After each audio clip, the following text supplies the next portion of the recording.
a boy found 176,500-year-old relics in a cave that completely changed how we see Neanderthal. This all began when a small young boy took his steps into the cave to explore such a huge secret. Explorers, as their normal days, decided to visit a cave when accidentally he fell into the tunnel, which was dark, damp and a narrow tunnel. The tunnel was full of glittery stalactites and mighty stalagmites. The environment over there made them feel that something was not right. Also, these kinds of places always have huge secrets to reveal.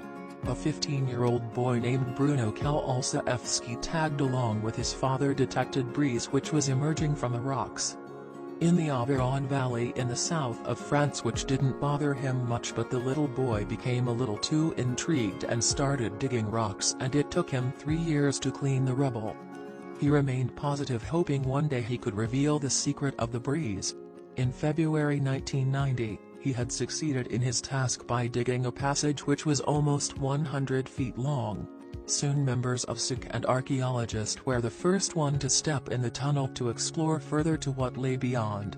They witnessed a huge cave within where there were signs of bears and other animal bones, but nothing was recent. Then, about 1,100 feet in the cave had a opening into a chamber. The members saw beautiful stalactites hanging above in the ceiling, and the stalagmites left them speechless near their foot. It seemed like several stalagmites were intentionally broken, which were later arranged like rings. Evidence of fire and piles of burnt bones were discovered too. There was no doubt that these activities had been done by humans. Since the entrance was sealed by an ancient rock slide, it must have been shut and left abandoned for a long period of time. Finally, Kowalsczewski discovered it after thousands of years, and an archaeologist was contacted soon named François Rousseau. As his journey began into cave and he commenced with his research, many discoveries started emerging. Summing up, around 400 pieces of broken stalagmites were arranged, forming 2 loose circles. One was large, measuring 22 feet in diameter, and the other smaller one measuring around 6.5 feet wide. Moreover, there were 4 more piles of stalagmites. Half of them were placed in the interior while half in the exterior. The traces of burnt fire around it made it evident that the structure was combined and built by humans.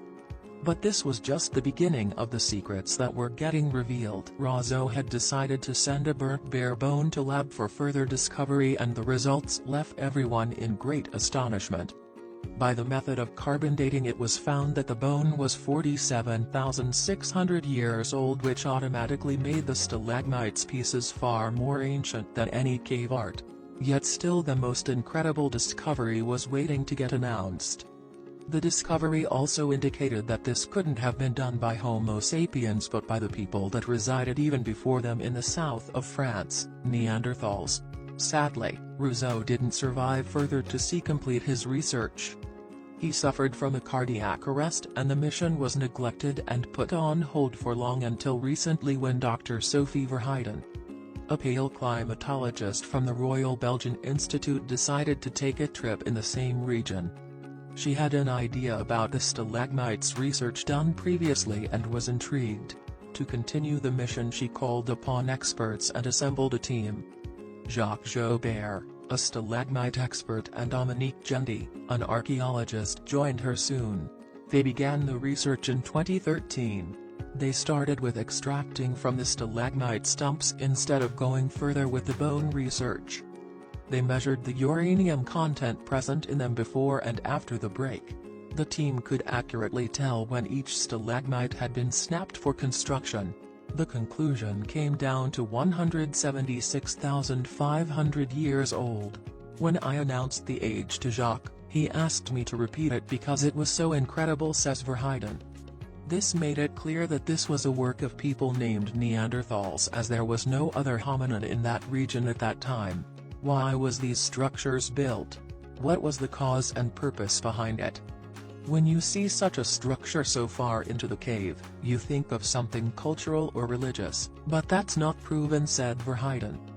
No one really knows what they were built for other than just mere simple assumptions. It seems like they were far more capable than us and inferior in some important ways. The new findings have ushered a transformation of the Neanderthal from a knuckle-dragging savage rightfully defeated in an evolutionary contest to a distant cousin that holds clues to our identity, wrote Lydia Pine in Nautilus.